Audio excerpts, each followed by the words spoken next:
At the local harbor, Tyler and his date Margot wait for the boat that will take them to a private island where they will dine at Hawthorne, an extremely exclusive restaurant operated by the best chef in the country. Tyler's a foodie obsessed with this chef and the details behind fine dining in general. When the boat arrives, the two of them are shocked to see how many important people will be traveling with them.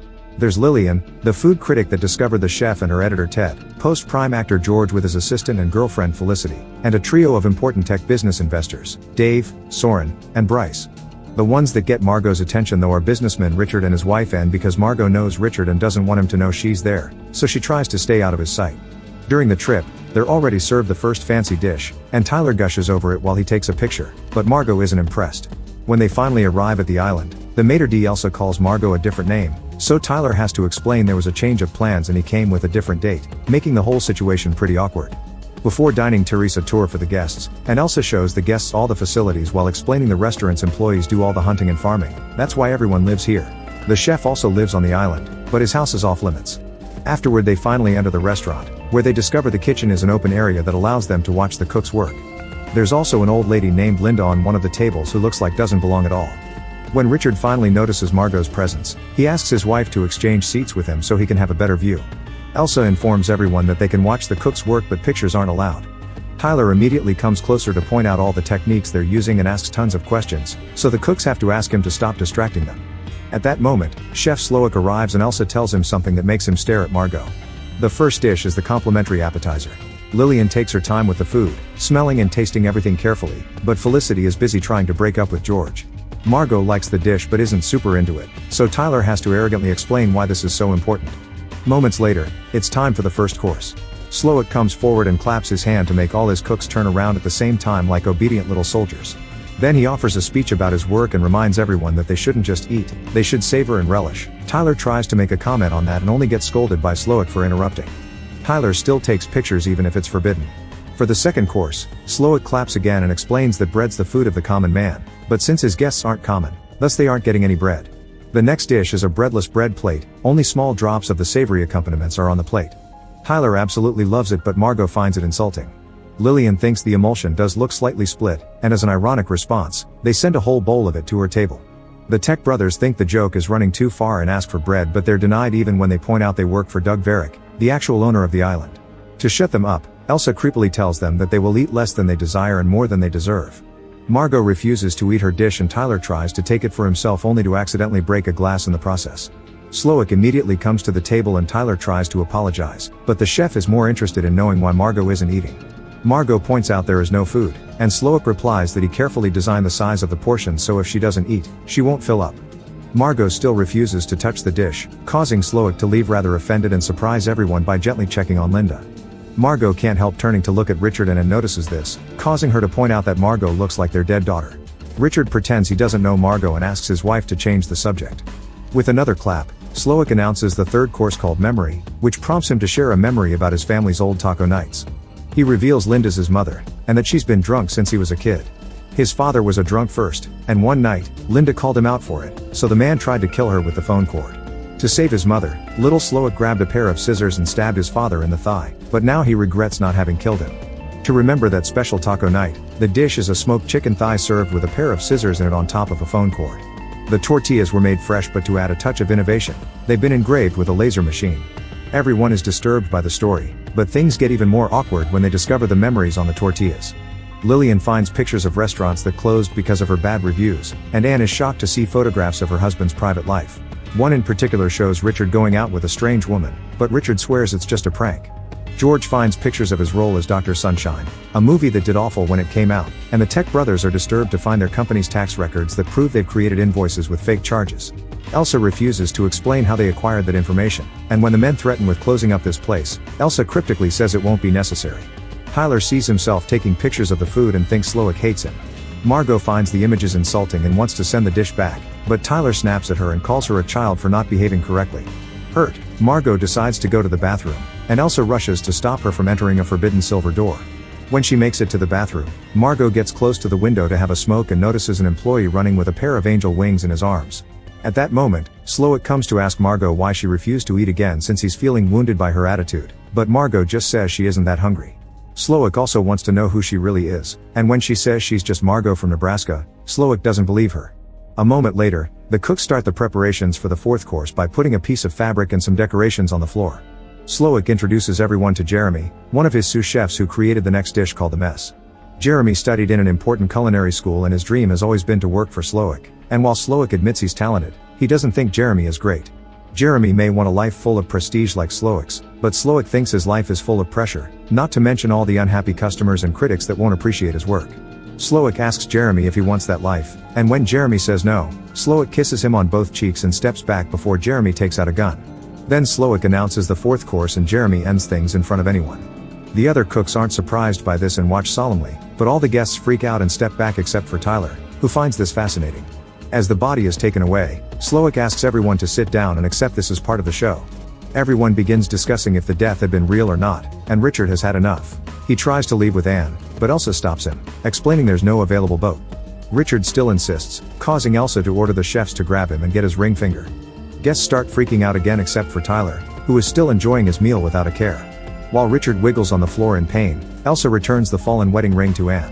Slowick once again explains this is part of the menu, and Lillian accepts it, but the others are starting to get afraid. Felicity wants George to have a talk with Slowick since supposedly they're friends, but George confesses he lied to impress her. Elsa brings Margot to the kitchen, where Slowick tells her she's simply wrong. He can tell she isn't a Margot and that's a problem because she wasn't part of that original menu plan. Slowick wants to know if Margot is on the side of the guests or the restaurants, not that it matters because everyone's dying tonight anyway. Margot rushes back to her table in tears and slaps Tyler when he won't stop talking about the food. The whole mood in the restaurant is tense and nervous. Soren goes crazy and decides to try to break a window with the chair, but it's made of unbreakable glass, so Elsa just takes him back to his table. The next course is tea served as a palate cleanser, and Slowick takes the chance to ask if anyone has any questions. Tyler makes a stupid question about the tea, but George comes through and wonders what's going on. Slowick explains their ingredients in a degustation concept, but this shouldn't be a surprise. For example, Lillian is a monster that causes restaurants to close because of her personal taste, and Ted coddles her. The cooks bring more broken emulsion for Lillian, and Elsa brings Margot a kitchen timer saying she has 10 minutes. Then it asks for a doctor for Richard, so Slowick points out they've been the most loyal customers for 5 years yet they can't name a single dish they've eaten here. Slowick worked to become a very exclusive chef, but it wasn't until recently that he finally understood he's been working to satisfy people that can't be satisfied, like his own mother. Since Slowick keeps referring to the place as his restaurant, Bryce reminds him that the actual owner is Doug Varick. Slowick replies he actually owns Doug himself, and at that moment it's revealed that Doug is hanging outside while wearing the angel wings. Dave tries to offer money to save him, and when Slowick turns him down, he tries to run away, only to be stopped by the staff.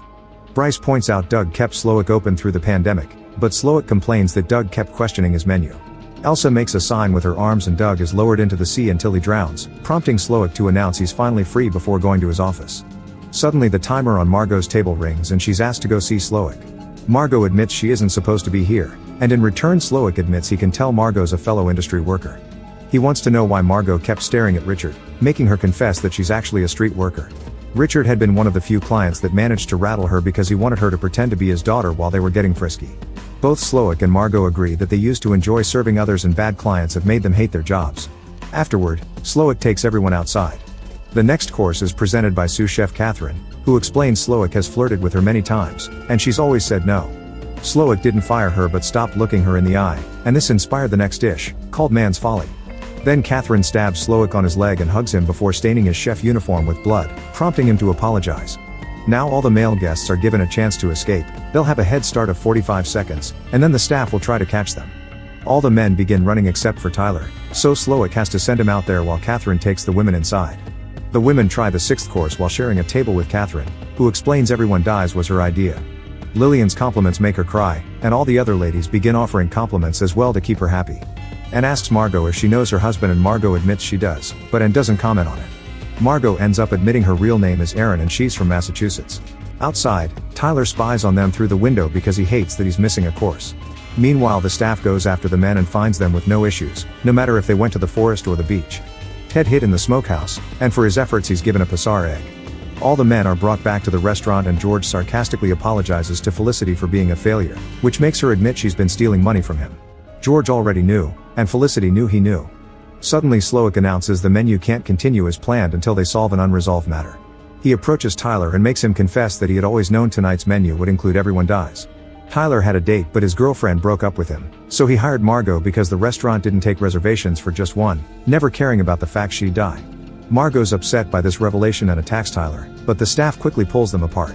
Next, Slowick points out how much Tyler knows about food and gifts him a chef's uniform before pushing into the kitchen, asking him to cook in front of everyone even if Tyler doesn't want to. Tyler's cooking is messy, especially since Slowick keeps making fun of him for being Mr. Nuldigable Foodie, meaning the final dish is an absolute disaster. Slowick tells Tyler he's why the mystery has been drained from his art and whispers something in his ear that causes Tyler to take off the chef jacket and run in tears. Afterward, Slowick takes Margot aside to ask for a favor. To start preparing dessert, they require a large barrel that is supposed to be in a corner but Elsa forgot to bring. Slowick wants Margot to go get it and ignores Elsa when she says the staff can do it. On her way out, Margot discovers Tyler has ended things for himself, but she doesn't care. Then Slowick returns to the dining area, where George points out that this isn't really fair. Slowick explains George is being punished because he saw Dr. Sunshine some years ago and ruined the first day off he had in months. On the other hand, Felicity'll die because she graduated from Brown University without any student debt. Meanwhile, Margot makes it to the smokehouse, but instead of grabbing the barrel, she grabs a knife. Afterward, she sneaks into Slowick's house, which is an exact copy of the restaurant but with a bed in it. Margot tries to leave through the silver door, but she's interrupted by Elsa, who has her own knife and reminds her this area is out of limits. Suddenly Elsa attacks Margot, explaining she doesn't want to be replaced. Margot defends herself with objects from the kitchen as she points out she doesn't want to work here, but Elsa says she didn't forget the barrel, Slowick just never asked for it. Both women end up struggling on the floor, and by trying to keep the knife away from her body, Margot ends up accidentally killing Elsa. After her initial panic is over, Margot takes Elsa's keys and opens the silver door. There she finds a simple room with Slowick's memories from when he was younger and happier with a family and a job making hamburgers. There's also a radio in the room, and Margot tries to use it to call for help. Back in the restaurant, Bryce is presented with a cake because his friends had told the restaurant that it was his birthday. Margot suddenly interrupts by entering with the barrel through the main door, and Slowick tells her he used to be a monster, but everything he does today is pure. His chef hands are so strong that he can touch fire without feeling pain, because he can no longer be hurt. At that moment, a boat approaches the island, and Slowick realizes Margot used the radio. The staff immediately cleans all traces of blood from everyone and Slowick makes a threat: if the guests ask for help, then an innocent man will die. Coast Guard Dale enters the restaurant and asks what the problem is, but nobody dares to speak. Then Dale notices George and asks for an autograph because he's a big fan of Dr. Sunshine, so George pretends to give him one. When Dale is about to leave, he discovers the piece of paper actually says "help us" and takes out a gun, ready to defend the guests that now are brave enough to speak. Dale keeps the gun on Slowick for a few seconds only to suddenly turn around and point it at the candle on Margot's table, revealing it's just a lighter shaped like a gun. Dale isn't a Coast Guard, he's another member of Slowick's staff, and now he can return to the kitchen. Slowick's very disappointed in Margot for having betrayed him and declares her to be as bad as the other guests. Margot remembers what she saw in the house and decides to take a risk. She suddenly claps to get Slowick's attention, announcing that she doesn't like his food and that she would like to send it back. Slowick falls for Margot's manipulative tactics as she points out all the dishes were an intellectual exercise rather than something to enjoy.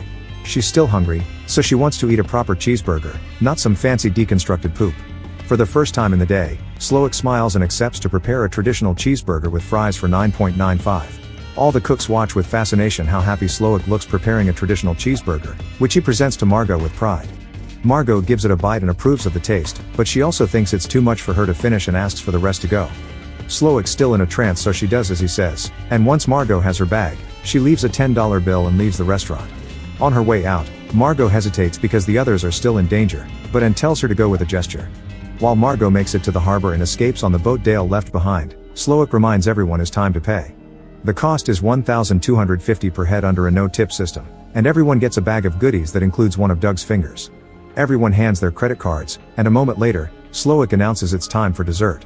The cooks begin decorating the floor as if it was a plate, then they put chocolate hats and marshmallow vests on the guests. Slowick reminds everyone they represent the ruin of his life and now they shall be part of it, so the dessert will be the most offensive assault on the human palate, the s'more.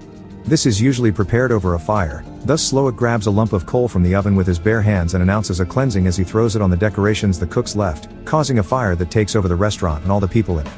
Meanwhile, Margot stops the boat to finish her cheeseburger while watching the restaurant burn, using the copy of the menu that came with the gift bag to wipe her mouth. Make sure to subscribe and turn on notifications so you can watch more videos like this. Thanks for watching.